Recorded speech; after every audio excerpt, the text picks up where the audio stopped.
अस्सलाम वालेकुम नाज़रीन, इमरान याकूब खान साहब और ज़फ़र हिलाली साहब के साथ Sameena Pasha program view point में आपको खुशामदीद कहती है। मुश्किल वक्त है और मुश्किल तर होता जा रहा है। ऐसा लग रहा है कि बुरी खबरें आने का सिलसिला रुक नहीं रहा। मुसलसल एक क्राइसिस है, माली तौर पर भी और जानी तौर पर भी। कोरोना ने तो पहले ही पंजे गाड़ रखे थे और आज ये अफसोसनाक वाक़या भी पेश आया है जिसने और ज़्यादा सबको गमज़दा कर दिया है। यकीनन सारी कौम इस वक्त इस अलमनाक हादसे पर दुखी है, गमज़दा है और परेशान है। लेकिन अफसोस की बात यही है कि बारहा ऐसे वाक़यात पहले भी पेश आ चुके हैं और अब फिर एक नया हादसा रूनुमा हो गया है। सवाल पहले भी थे, सवाल अब भी हैं। क्या ये हादसा सिर्फ किस्मत में लिखा था या कहीं कोताही भी हुई है? क्या इस हादसे से बचा जा सकता था? हम कब अपनी एयरलाइन को जदीद तरीन एयरलाइंस की सफ़ में देखेंगे? कब हम कह सकेंगे कि हमारे सफ़र महफूज हो गए हैं? हम कोरोना से बचते हैं तो कभी ट्रेन में जल जाते हैं, कभी हादसे में तबाह हो जाते हैं। आखिर कब हम महफूज हो पाएंगे? त्यारा हादसे के हवाले से क्या कुछ हो सकता है, इंक्वायरी से क्या निकलेगा, इस हवाले से थोड़ी सी बातचीत करेंगे और थोड़ा आगे बढ़ेंगे तो बात करेंगे उस शुगर रिपोर्ट की भी जो कि कमीशन ने मुरतब कर ली है, जिसको प्राइम मिनिस्टर इमरान खान साहब के हुक्म पर अब बाकायदा पब्लिश भी कर दिया गया। इसमें नाम भी सामने आ चुके हैं। उस रिपोर्ट के हवाले से भी जायज़ा लेंगे कि अब इसके बाद मज़ीद ये रिपोर्ट किस बात की मुतकाज़ी है, किस किस के खिलाफ कार्रवाई होगी, क्या क्या मज़ीद चैलेंजेस प्राइम मिनिस्टर साहब को दरपेश होंगे इस रिपोर्ट के आने के बाद। तो आप सबको मैं खुशामदीद कहती हूँ। इमरान साहब, सच्ची बात है आज दिल बड़ा उदास सा है और ज़ाहिर है कि हर जान ही कीमती है, जो भी इसमें हादसे में लोग जाँ बहक हुए हैं। लेकिन हम लोग ज़्यादा इसलिए भी दुखी हैं कि हमारे अपने बहुत से जानने वाले बड़े करीबी अजीज़ लोग वो भी इसमें जाँ बहक हुए हैं। जैसे कि आप भी जानते हैं, हम भी जानते हैं, अंसार नकवी साहब को भी हम लोग जानते हैं, उनके साथ काम कर चुके हैं। क्या कहेंगे? बिस्मिल्लाहिर्रहमानिर्रहीम, इन्ना लिल्लाहि व इन्ना इलैहि राजिऊन। इससे ज़्यादा क्या कहूँ। समीना अंसार नकवी मेरे बड़े अच्छे दोस्त थे। अल्लाह उनको ज़िंदगी, अल्लाह उनको अगर उनकी वाकई उसमें शहादत का दर्जा पा गए हैं तो अल्लाह उनके दर्जात बुलंद करे, और अगर वो बच सकते हैं तो अल्लाह, हम दुआ ही कर सकते हैं कि अल्लाह उनका नाम भी ऐसी लिस्ट में आ जाए जो मौजज़ा जिस तरह से हुआ, 2 लोग बच गए हैं वो भी बच जाएं। मैं और अंसार नकवी जब जियो का लॉन्चिंग फेज था तो उस वक्त इकट्ठे एक जगह पे रहाइश पजीर भी रहे हैं, 7-7 कमरे में। उसके अलावा हमने इकट्ठे काम भी किया है। इंतहाई नफीस इंसान, अल्लाह उनको जन्नतुल फरदौस में आला मुकाम दे। तो मेरी तो उनसे वैसे बड़ी यादें हैं। इसके अलावा खालिद शेरदिल साहब हैं, मेरी उनसे बड़ी अच्छी याद अल्लाह थी। फिर एक और हमारे, वो डायरेक्ट मेरे दोस्त तो नहीं है लेकिन मेरे दोस्त के दोस्त हैं, मेरी उनसे मुलाकातें रही हैं, रिजवान, वो भी इस हादसे का शिकार हुए हैं। तो इसी तरह ये जो 100 के करीब लोग हैं, ये सब किसी ना किसी के दोस्त थे, किसी ना किसी हमारे के अपने थे। हाँ जी। तो बात ये सब, इतना आज दिल दुखी है ना, सच्ची बात अगर आप पूछें, इतना आज दिल दुखी है कि मैं बयान नहीं कर सकता। बस अल्लाह उनके दर्जात बुलंद करे। और जो बात आपने की है ना कि कब हमारी इस तरह से हादसा से जान छूटेगी, तो बात ये, अभी एयर मार्शल अरशद मलिक साहब जो CEO हैं PIA के, वो बड़ी, उन्होंने खासी तफसील के साथ एक प्रेस ब्रीफिंग की है, बड़ी बातें उन्होंने की हैं। उनके मुताबिक त्यारा बिल्कुल ठीक था, उसके तमाम टेस्ट हो चुके थे, उसमें कोई प्रॉब्लम नहीं थी। लेकिन मैं यहाँ पे ये ज़रूर एक आपसे शेयर करना चाहूँगा कि कुछ अर्सा पहले अमेरिकन एक डेटा साइंटिस्ट थे, उनका नाम है जी नेट सिल्वर। उन्होंने एक इस पे पूरा डाटा एनालिसिस किया था और उन्होंने 1985 से 1999 और फिर 2000 से 2014 तक का इस पीरियड के तमाम डाटा लेके, तो उसके बाद ये एनालिसिस किया था कि दुनिया में ऐसी कौन सी एयरलाइंस हैं जो बाल बच जाने के हादसात में सबसे ज़्यादा उनका शुमार रहा है। इससे अंदाज़ा लगाया जा सकता है कि कोई भी एयरलाइन से ज़्यादा खतरात की जद में रही है, कोई भी एयरलाइन जो है वो कितनी डेंजरस है, कितनी खतरनाक हो सकती है, कितनी बार वो बाल हादसा से बच गई है। तो कितनी गैर महफूज हाँ जी, आपको हैरत होगी सुन के कि PIA, उनकी रिसर्च के मुताबिक PIA नंबर 1 थी। वो PIA जो आज से अगर आप 3-4 दहाइयाँ पीछे चले जाएं तो one of the best airline थी। उसका हमारे लोगों ने, हमारी इंतजामिया ने ये हाल कर दिया कि अब वो दुनिया की खतरनाक तरीन एयरलाइंस में उसका शुमार होता है। तो ये बड़ा दुख होता है। अल्लाह करे कि इसमें जो है ना हमारी दूसरे इदारों की तरह PIA भी बेहतर हो जाए, और जिस तरह से इमरान खान कोशिश कर रहे हैं अब जैसे इसमें थोड़ी बेहतरी रेवेन्यू की अगर हम बात करें तो रेवेन्यू थोड़ा बेहतर होने लगा था, लॉसेस थोड़े कम होने लगे थे, तो इस लिहाज से तो थोड़ी हमें बेहतरी नजर आने लगी थी। अब ये हादसा पेश आ गया है, लेकिन हिलाली साहब आप क्या समझते हैं सर, हादसा जो है वो क्या अल्लाह ताला की तरफ से, बल्कि हिलाली साहब की तरफ जाने से पहले मैं एक चीज़ ज़रूर, जैसे आपने अरशद मलिक साहब की बात की है तो मैं उनकी आपको कुछ गुफ्तगू का हिस्सा सुनाना चाह रही हूँ, वो इस हादसे के बारे में क्या कह रहे हैं। हादसा होते रहते हैं, कहना नहीं चाहिए, लेकिन जब मेरे पायलट्स जिनकी मैं ट्रेनिंग करवाता हूं, जिनको मैं चेक्स एंड प्रोसीजर्स पूरे करवाता हूं, इस किस्म के सानहे के लिए उनको तरबियत दी जाती है। उसके बाद ये आपके जहाज होते हैं जिनके checks and balance as per manufacture list timeline आप पूरे करते हैं। अब उसके बाद जब कोई हादसा होता है तो उसकी इंक्वायरी जब तक नहीं हो सकती आप नहीं असर्टन कर सकते। मेरे पायलट्स क्वालिफाइड थे अल्हम्दुलिल्लाह, दुनिया के बेहतरीन पायलट्स हैं, उनके चेक्स एंड बैलेंसेस, उनके सिमुलेटर्स, उनके मेडिकल टेस्ट अल्हम्दुलिल्लाह पूरे थे। मेरा केबिन क्रू अल्हम्दुलिल्लाह क्वालिफाइड था, मेरे जहाज की इंस्पेक्शन पूरी थी। एक्सीडेंट तो आप देखें हर रोज कोई ना कोई एक्सीडेंट हो रहा है, उसकी कई वजूहात हो सकती। कितनी लॉजिकल है अरशद मलिक साहब की बात? अरशद मलिक साहब की बात 100% लॉजिकल है, इससे बिल्कुल इनकार नहीं किया जा सकता। हादसा किसी भी वक्त हो सकता है, हम भी अपनी गाड़ी चेक करके कुछ भी हो सकता है। बात ये कोई जो मशीन है ना वो किसी वक्त भी खराब हो सकती है। और जान बतौर मुसलमान हमारा तो ईमान है कि जब आपका वक्त आ गया तो आपकी जान जानी है, और जहां आपकी रूह कब्ज होनी है वहां पे ही होनी है। अब देखिए 2 खुशनसीब ऐसे भी हैं ना जो बच गए हैं। अब तक की इतलात के मुताबिक जफर मसूद साहब और दूसरे मोहम्मद जुबैर नामी 2 लोग बच भी गए हैं इस हादसे में।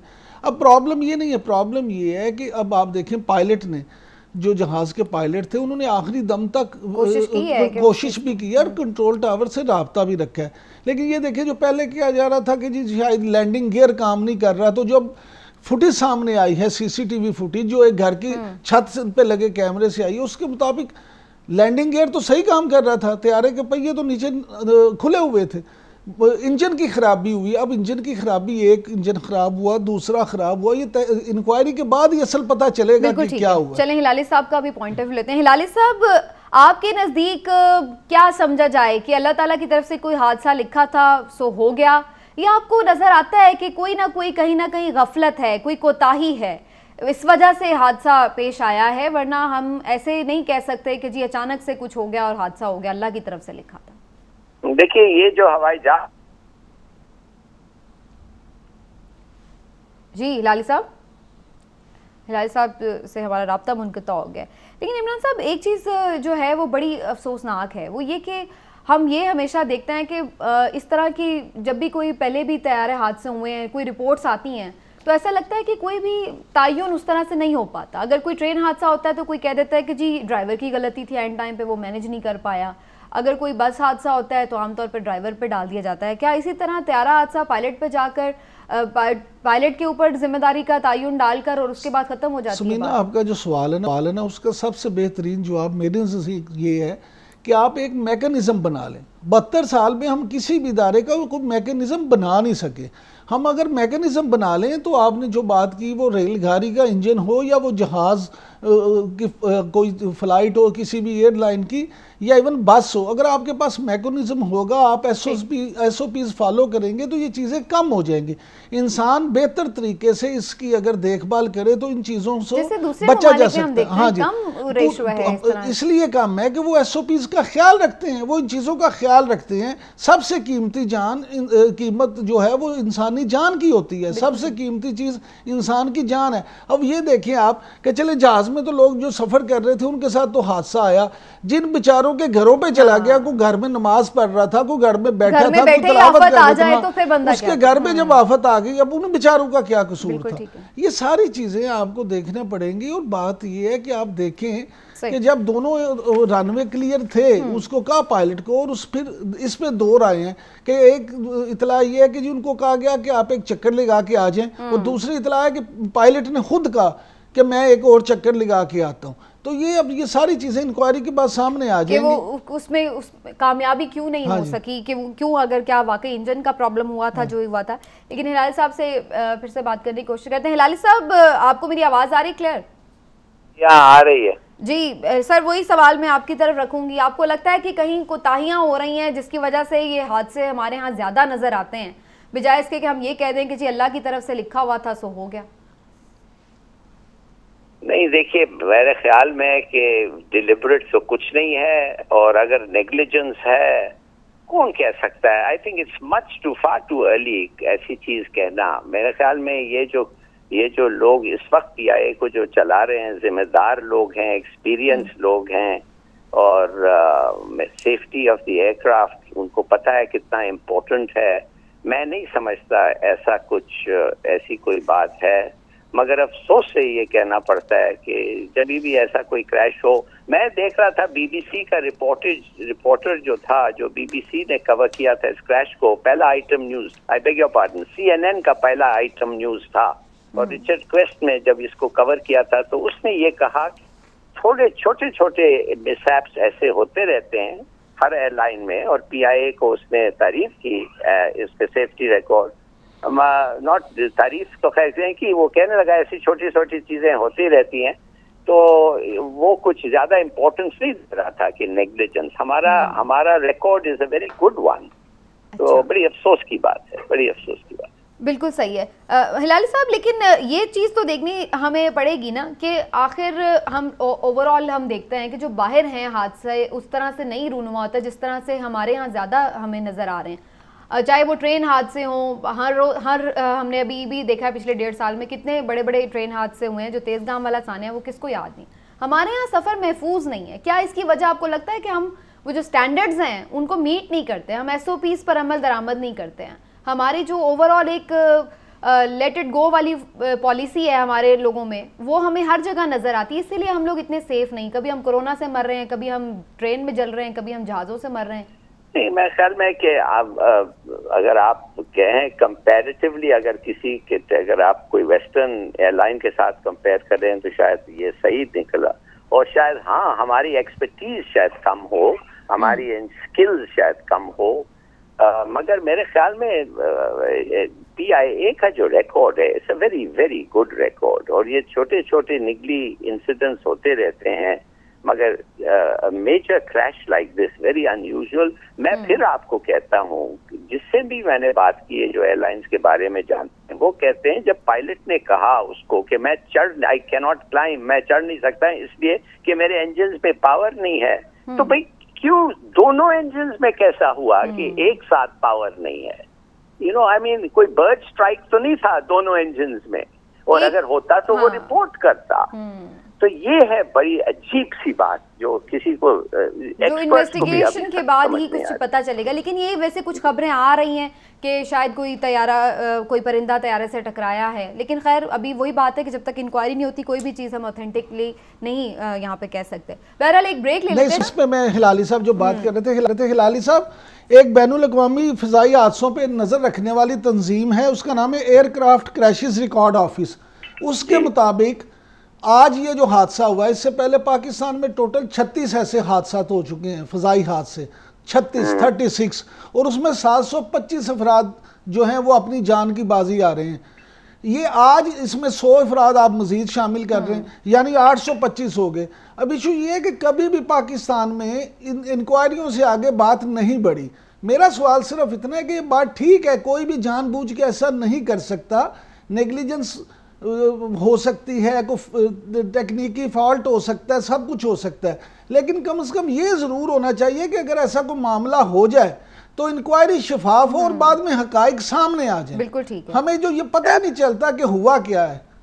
सही, वेरी राइट, बिल्कुल सही कहा आपने। मगर एक चीज मैं जरूर कहूंगा, इस एयरलाइन को प्रॉफिटेबिलिटी में लाने के लिए बहुत सारे चीजें लोग करते हैं। अगर एक हवाई जहाज पार्क्ड है और वो इस्तेमाल नहीं हो रहा है, और इस किस्म का अगर उनको अपॉर्चुनिटी मिलता है कि भाई उसको यूटिलाइज करके पैसे कमाए, खास तौर जब इतना डेफिसिट है उनका, तो ये भी एक टेम्पटेशन होता है जो मेरे ख्याल में गवर्नमेंट को एक और दफे इंसिस्ट करना चाहिए कि नथिंग, जो भी लॉस हो, जो भी हो, आपका जैसा भी आपका रिकॉर्ड हो, सेफ्टी पे कॉम्प्रोमाइज हो नहीं सकता है। बस एक दफे इसको चेक करना। लेकिन इस चीज का वैसे वो बार बार ये कह रहे हैं कि ये क्लियरेंस थी टोटल इसकी फिटनेस के हवाले से भी, और जो इसका जहाज का भी था, सारी सर्टिफिकेशन मुकम्मल थी, और ये भी चीज थी सर कि ये जहाज ऑपरेशनल था, ऐसा नहीं था कि कोई बंद पड़ा था बड़े अरसे से। नहीं, तो ये फ्लाइट्स में अभी कल मस्कत से आया, यही जहाज कल मस्कत से आया है, वहां से मुसाफिर लेके आया है, 1 महीना पहले इसका सारा चेकअप हुआ है। हम ये बिल्कुल नहीं कह रहे कि जहाज में खराबी थी, इंश्योर करना चाहिए बाकी जहाजों के लिए। हमारा मुतालबा सिर्फ ये है कि इंसानी जानों से कीमती कुछ नहीं है। खुदारा आप इंक्वायरी मुकम्मल करें और जो भी उसकी रिपोर्ट है, जो भी वजह हो, वो सामने लाई जाए। Very right. चले जी एक ब्रेक लेते हैं नाज़रीन, ब्रेक बस आते हैं तो मजीद भी कुछ बात होगी हमारे साथ।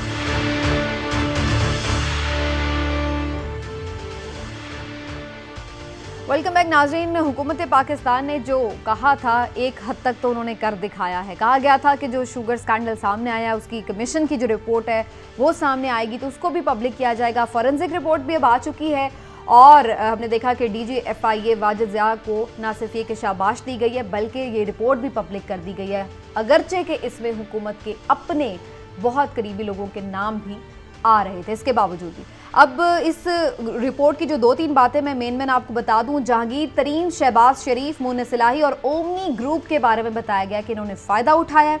इसके साथ साथ ये भी बताया गया है कि जो सब्सिडी दी गई है पंजाब गवर्नमेंट पे भी इसका थोड़ा सा नज़ला गिरा है। इसके साथ साथ ये भी आपको बता दें कि ये सिफारिशात दी गई हैं कि मुकदमे करके वसूलियाँ भी की जाएँ, रकम आवाम और किसानों को वापस दी जाए। और इसके साथ साथ इसमें कुछ इदारों की भी निशानदेही की गई गलतियों की कि state bank, sugar advisory board, FBR समेत दीगर इदारे भी किसी न किसी हद तक जिम्मेदारी का तयन करें।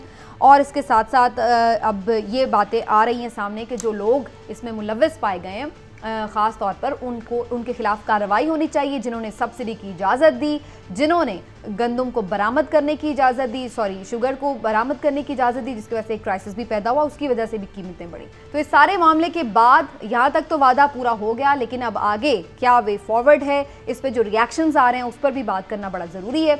तो मैं इसके हवाले से अब ज़रूर बात करूँगी। इमरान साहब, इस बात का तो आप क्रेडिट दें कि इमरान खान साहब ने एक बड़े माफिया पे हाथ डाला है और उन्होंने बाकायदा पब्लिश करके जो कहा वो कर दिखाया। देखिए, पहली बात तो ये है कि इमरान खान साहब ने ये पब्लिक करके रिपोर्ट शुगर माफिया की कमर तोड़ दी है, या ये कहें कि उनकी चीखें निकलवा दी हैं। लेकिन इसके साथ साथ मैं ज़ाती तौर पे समझता हूँ कि उन्होंने एक बहुत बड़ा जुआ भी खेला है। जुआ इस तरह से कि हुकूमत और अपोजिशन के जो लोग हैं जो इसमें इन्वॉल्व हैं, अब उनके जब नाम आए हैं तो उसके साथ साथ आप देखें कि उनके अपने बड़े वुज़रा, बड़े मजबूत वुज़रा, और उसके अलावा वज़ीर आला पंजाब, वो भी इसमें, अगर पंजाब हुकूमत इन्वॉल्व है तो उसका मतलब है वज़ीर आला पंजाब है। आप जब ये कहते हैं कि सब्सिडी लेना जुर्म है तो क्या देने वाले मासूम हैं?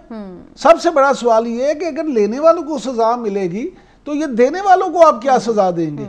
क्या उनको आप क्लीन चिट दे देंगे? सब्सिडी वैसे रूटीन में मिलती रही है पहले भी, भाई मिलती रही है, लेकिन असल एकदम जुर्म कैसे बन गया? भाई ये असल बात ये है कि आपने ये देखना है कि जब दी है तो उस वक्त पोजीशन क्या, फराजिक जो ऑडिट करवाया गया थी तो चीज़ समझाना था, मकसद था पता करना कि क्या वाकई ही उस वक्त चीनी की किल्लत थी या क्या वाकई ही उस वक्त चीनी यहाँ सरप्लस थी कि आपने बाहर भिजवानी थी। ये देखे ना, ये माफिया करता क्या है, पहले कहते हैं जी इतनी सरप्लस हो गई है कि हमें बाहर भिजवाने की इजाज़त दें, फिर जब बाहर भिजवा देते तो कहते हैं जी अब तो यहाँ शॉर्टेज हो गई है तो फिर कीमत बढ़ जाती है। कीमत बढ़ जाती है, यानी ये 2-2, 3-3 तरीकों से पैसे कमाते हैं। तो इमरान खान साहब जो हैं, हेड्स ऑफ और इमरान खान के, उन्होंने ये अच्छा काम किया है, लेकिन अब ये काम सिर्फ यहीं रुकना नहीं चाहिए, अपने मंतकी अंजाम तक पहुंचना चाहिए।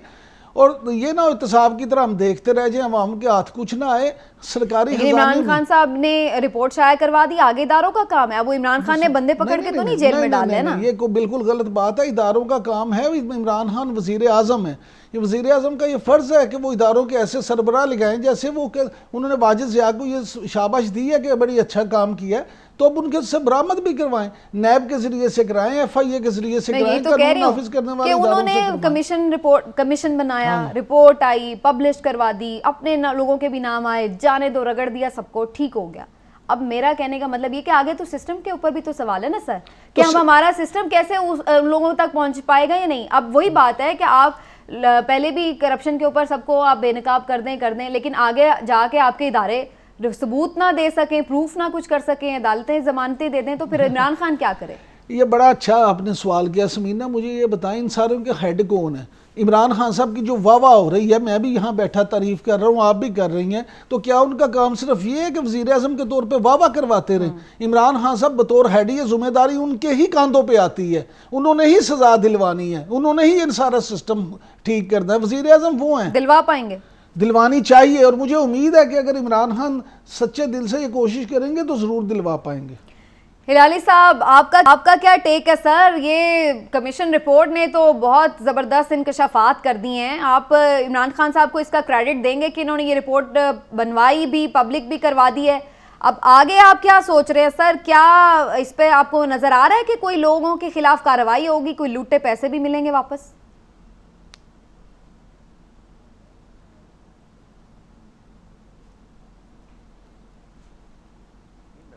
साहब को मैं क्रेडिट इसलिए दूं, मैं समझ नहीं आ रही आप क्यों समझते हैं क्रेडिट दूं कि माने एक डाकू ने काम किया और स्ट्राइक किया और चोरी हुई और एम्बेजलमेंट हुआ और फ्रॉड हुआ और टैक्स इवेजन हुआ, और इमरान खान साहब ने क्या किया? माने उन्होंने किसी को कहा इन्वेस्टिगेट करो, जब इन्वेस्टिगेट हो गया तो रिपोर्ट को पब्लिक कर दिया। क्या वो सब चीज को you expect him to hide it? माने कि आप समझते हैं एक मिनट के लिए कि अगर ये कुछ और करता तो हम इसको क्या कहते हैं, ये तो फिर कनाइविंग होता ना। मैं ये जानना चाहता हूं कि ये लोग जिनका नाम निकला है, ये लोग जो इनके इर्द गिर्द हैं, जो इनके कैबिनेट में हैं, जो इनके दोस्त हैं, जो 20 साल से इनके साथ काम कर रहे हैं, एक आदमी शुगर बैरन जो है, जिसके पास ना सिर्फ एक प्लेन है मगर 3 है, एक जेट है, एक टर्बोप्रॉप है, एक हेलीकॉप्टर है, वो खुद जो बंदा है डीआईजी का बेटा था, अब उसके पास इतने पैसे हैं, क्या क्या नहीं है। क्या ये आदमी जो बकौल उनके और सब लोग को पब्लिकली पता है, इलेक्टेबल्स को उन्होंने लाया और इस पार्टी को इलेक्ट किया, ये आदमी जो फंड किया, मुझे आप प्लीज ये बताएं, उनको आज तक इस रिपोर्ट के पहले कभी ये सवाल नहीं हुआ पूछे कि यार बात बताओ, ये तुमने ये कमाया कैसा है?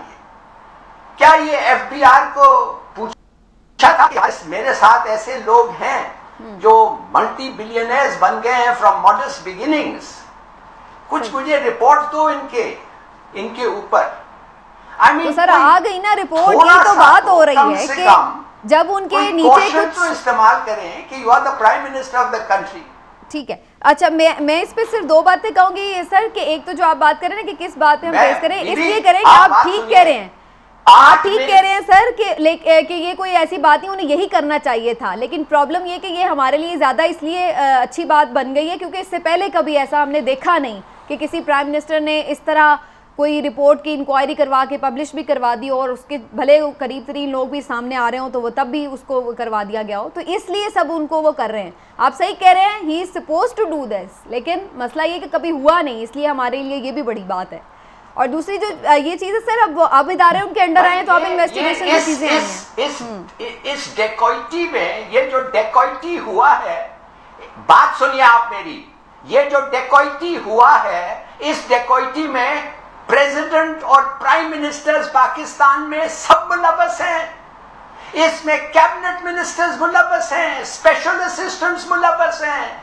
खुदा के लिए आप क्या कह रही हैं कि सरप्राइजिंग? मैं तो कहता हूं इंक्लूडिंग दिस गवर्नमेंट। इसलिए मैंने वो एग्जांपल आपको दिया कि एक आदमी डीआईजी का लड़का जो बहुत तरक्की कर दिया है, ठीक है, बड़ी अच्छी बात है, ही इज ए जीनियस, मगर पूछो तो सही कैसा हुआ, क्यों हुआ? एक दूसरी बात, 8 मिल्स के बाद आपको 100 अरब रुपया का ये आपको मिला है। 8 मिलों के बाद 70 और मिल्स आप इन्वेस्टिगेट करें, और नॉट ओनली 70 और मिल्स, आप textile mills, cement mills, steel mills, ये सब करें, और आपको क्या क्या नहीं मिलेगा मैं आपको बता रहा हूं। सब जगह ऐसा मिलेगा, ये सब है, ये क्रिमिनल एंटरप्राइज है।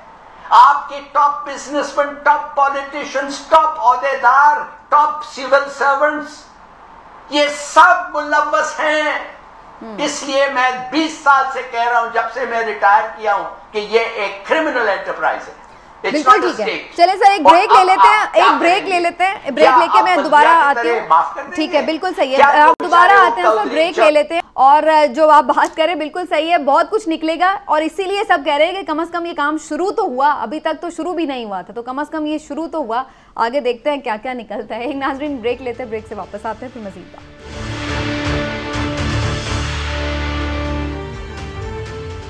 होता ये आमतौर पर कि अगर कोई हुकूमत मुखालिफ रिपोर्ट सामने आती है तो अपोजिशन बगलें बजाती है, खुश होती है, तनकीद करती है कि देखा ये हुकूमत ऐसी है, ये ऐसी है, और जो हुकूमती अरकान होते हैं वो खुद को डिफेंड कर रहे होते हैं। लेकिन ये शुगर कमीशन की जब रिपोर्ट सामने आई है तो कुछ उल्टा देखने में आ रहा है। अपोजिशन अभी भी नाला नज़र आ रही है, वो कह रही है कि जी नहीं, असल तो लोगों को छुपा लिया गया है, और जो हुकूमत के अपने लोग हैं वो तनकीद कुछ करते ज़रूर नज़र आ रहे हैं कि जी गैर मुंतखब अफराद जो है उनके खिलाफ क्यों नहीं कोई कार्रवाइयाँ होती, वज़ीर आला पंजाब को क्यों नहीं कोई पूछ रहा। तो मज़े की बात यह कि ये अपने ही लोगों पे हमें तनकीद का सिलसिला नज़र आ रहा है, काबीना की कुछ ना इत्तेफाकी नज़र आ रही है। इमरान साहब, ये ऑपोजिशन क्यों नहीं खुश है? उनको तो खुश होना चाहिए कि रिपोर्ट में बच गई है उसकी हुकूमत की। सीधी सीधी बात है, आप देखें कि टोटल शुगर मिल्स कितनी है आपकी, टोटल है 78, 78 हैं आपकी शुगर मिलें। ये ज़रा इनकी लिस्ट निकलवा लें, इनके मालकान कौन है। ज़्यादातर इनके मालकान है जी सियासतदान या सियासतदानों के अजीज रिश्तेदार। अब आप वो या अपोजिशन में है या हुकूमत में, जहां भी, और फिर उनमें से बहुत सारे ऐसे हैं, अक्सरियत ऐसे हैं जो बदलते रहते हैं। वो जिधर की हुकूमत आती है उस हुकूमत में शामिल हो जाते हैं, उस पार्टी में शामिल हो जाते हैं। इसी तरह से कुछ रिटायर्ड ब्यूरोक्रेट्स हैं और कुछ इन दोनों के फ्रंट मैन हैं। तो ये एक कार्टेल है पूरा। मैं अगर इसको माफिया का कहूँ तो शायद बुरा मत मानिएगा, ये पूरा एक माफिया है जो इस पूरे माफिया ने इसको कंट्रोल किया हुआ है। उसका आप देख लें, कमीशन के मुताबिक, ये जो अभी कमीशन ने रिपोर्ट दी है उसके मुताबिक जो ऑडिट हुआ है, उन्होंने कहा है जी कि ये पैदावारी लागत है वो नाजायज़ तौर पे 13 रुपये फी किलो बढ़ाई गई है।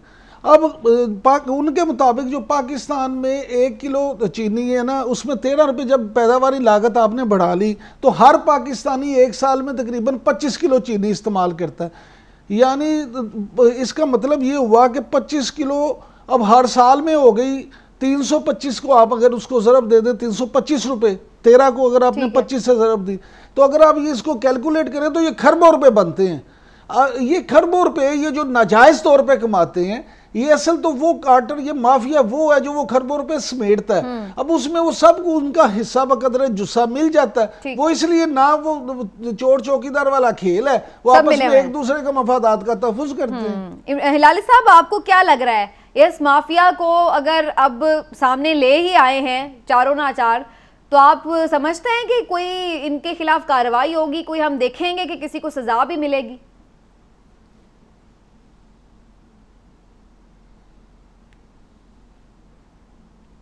देखिए, अगर इनको सजा ना मिला और जितने लोगों को, जितने चोर डाकू मर्डरर्स हमारे मुल्क में, उनको जो सजा ना मिला और इनको उसके बाद इनको भी अगर ना मिला, तो मेरे ख्याल में फिर ऐसे शोज में आके डिस्कस करना जस्टिस और ये और वो गलत बात है।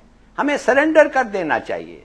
ये तो एक क्रिमिनल एंटरप्राइज स्टेट बन गया है। मिसाल के तौर पे मैं आपसे पूछना चाहता हूं, क्या नहीं किया है इन्होंने? मैनिपुलेट किया है मार्केट को, over invoicing, under invoicing, smuggling, और सबको पता है भाई जब 20 ट्रक जब जाता है और लिखा होता है 20 टन शुगर है और जा रहा है 70 टन अफगानिस्तान को, आप समझते किसी को नहीं पता है? This is blatant robbery. और सोचिए तो सही, इनके पास जुर्रत कितनी है कि इनके फैसले को एक चीफ मिनिस्टर कहता है मैं भूल गया कि सब्सिडी को मैंने एग्री किया था कि नहीं किया। पता क्यों कह रहा है भूल गया? इसलिए इसको पता है कि अगर इसने चोरी भी की कुछ नहीं होगा, कोई नहीं पकड़ेगा।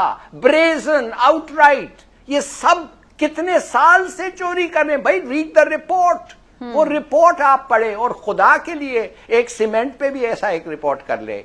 चलिए इमरान खान साहब, आप बड़े ईमानदार आदमी हैं, अब देखेंगे क्या ईमानदारी आपकी कितनी है कि इनको आप पकड़ेंगे कि नहीं। दूसरी बात है, आपने सवाल क्यों नहीं पूछा? मेरा तो बड़ा क्वेश्चन रेज हो रहा है अभी आपकी ईमानदारी पे भाई। हाउ इज इट, आप इर्द गिर्द आपके मल्टी मिलियनर्स 20-20 साल से घूम रहे हैं और आपको पता ही नहीं है उनको पैसे किधर से आते हैं, एक को आपने पूछा नहीं है। हालांकि कोर्ट ने एक को कहा कि ये गलती, झूठ बोला है। मैं आई वॉन्ट टू नो भाई, आई वोटेड फॉर हिम, मैं उसके लिए वोट किया इसलिए कि मैं समझता हूँ वो ईमानदार है। उन्हें पूछना चाहिए कि आपकी पार्टी में जो लोग शामिल हो रहे हैं वो कितने क्लीन है। सही कह रहे हैं आप। लेकिन लोग तो इवन लोग तो उनके ऊपर भी सवाल उठाते हैं कि उनका किचन कैसे चलता है, वो तो इतने अरसे से कुछ कर ही नहीं रहे हैं, ना ही वो कोई कमेंट्री कर रहे हैं, ना कोई वो कोई और काम कर रहे हैं, तो उनका कैसे घर चलता है। अब प्राइम मिनिस्टर तो वो अब बने और 2 लाख में तो उनका गुजारा नहीं होता जैसे उन्होंने कहा।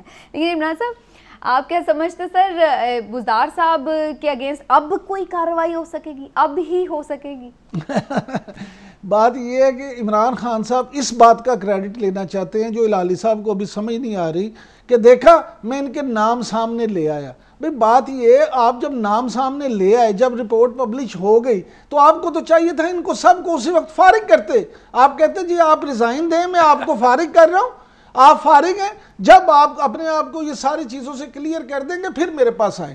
इसका मतलब ये है कि आप उनको सजा दिलवाना ही नहीं चाहते। अगर हम ये समझे कि उनको सजा दिलवाना चाहते हैं तो वो ना काबीना का हिस्सा होते, ना बुज़दार साहब वज़ीर आला पंजाब होते। बड़के आपने ये देखा, शहजाद अकबर साहब तो ये तक कह रहे थे कि खुसरो बख्तियार ने थोड़ी फायदा उठाया, वो तो उनके भाई की है या रिश्तेदार की मिल है। यहाँ अब मोनिसलाई भी कह रहे थे कि जी मैं तो कोई बोर्ड का कोई मेंबर नहीं हूँ, ना किसी फैसला साजी में मिल के शामिल हूँ, तो मेरा तो कोई कंसर्न है। अब हर कोई अपने आप को डिस्टेंस कर लेगा उससे। बात ये, उस तरह तो सलमान शहबाज भी यही कहेंगे, शहबाज शरीफ भी यही कहेंगे, सब ये ऐसे कहेंगे। जब आपने फिर ये जो कमीशन बना के ऑडिट करवाया है तो अब इस पे अमल भी तो आप नहीं करवाना है। इसमें मैंने तो अमल नहीं करवाना, हिलाली साहब ने तो अमल नहीं करवाना। लेकिन मैं आपसे एक बात कर दूं कि अगर इमरान खान साहब ने, अब ये मैंने पहले भी कहा था, उन्होंने ये बड़ा एक जुआ खेला है, बहुत बड़ा जुआ खेला है। अगर वो अब इस पे अमल नहीं करवाएंगे, सजा नहीं दिलवाएंगे, तो वाकई ही उनकी अपनी क्रेडिबिलिटी है जो वो भी डाउटफुल हो जाएगी। उस पे क्वेश्चन। जी लाली साहब,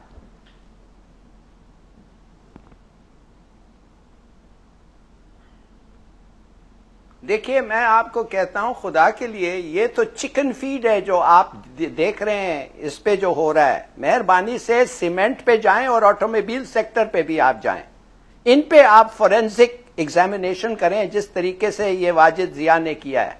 एक्चुअल कंट्रीब्यूशन है वाजिद जिया का, वो डटा और ठीक से इन्वेस्टिगेट किया। He is the man who deserves the compliments, नहीं कि प्राइम मिनिस्टर चोरी दे के इंक्वायरी किया। चलो जाहिर है। अच्छा, आप सब्सिडी, आपका सब्सिडी, देखिए अगर आप खुसरो बख्तियार को कहेंगे कि तुम सब्सिडी ले रहे हो, कहते यार मैंने क्या subsidy, I did not make the decision, ये तो प्राइम मिनिस्टर साहब और कैबिनेट ने फैसला किया कि सब्सिडी होना चाहिए, तो आई क्वालिफाइड फॉर अ सब्सिडी। कितना होना चाहिए मैंने तो कुछ नहीं कहा, उन्होंने कहा। अच्छा, आप कहते हैं कि सरप्लस था तो कोई जरूरत ही नहीं थी ये करने के लिए, माने कि स्टॉक्स कम थे, तो मेरे को क्या पता स्टॉक्स कम है ज्यादा है, ये तो गवर्नमेंट का काम है, ये केन कमिश्नर का काम है, ये वो फिर वो ब्यूरोक्रेसी आ जाती है, ये निकल जाएंगे इससे, इस अदालतों से देखेंगे, फिर सब बच जाएंगे। ये आपको नजर आ रहा है, राइट, मारा फायदे किधर है। बिल्कुल ठीक। वक्त खत्म हो रहा है, जस्ट कुछ सेकंड्स हैं। इमरान साहब, आपको लग रहा है सर कि